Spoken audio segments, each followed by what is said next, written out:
আর আমাদের ক্লাব কেমন লাগলো, টেস্ট কেমন, চলবে? জিপ বলছে ভালো। আচ্ছা, ক্লাব কেমন লাগলো, আমাদের সিস্টেম কেমন লাগলো? মনে হচ্ছে এখান থেকে ওয়েট কমবে? সবার কমেছে যেহেতু, সবার রেজাল্ট শুনে। এবার আপনি টেস্ট করুন, কেমন টেস্ট বলুন। ভালো, ঠিক, টেস্ট ভালো। আমাদের ক্লাব কেমন লাগলো? ভালো। আচ্ছা, নিন টেস্ট করুন।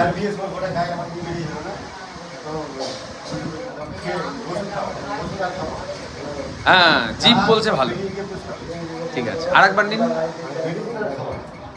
আস্তে আস্তে খান এটা, কারণ অনেকটা নিউট্রিশন। মানে এটা দেখে মনে হচ্ছে একটু একটু না, পুরো পেট ভরে যাবে। সকালে কিছু খেয়েছিলেন? কিছু খেয়েছিলেন, ভেরি গুড। ঠিক আছে, আপনি টেস্ট করুন বিসমিল্লাহ বলে। নিন, বিসমিল্লাহ বলে টেস্ট করুন। হ্যাঁ,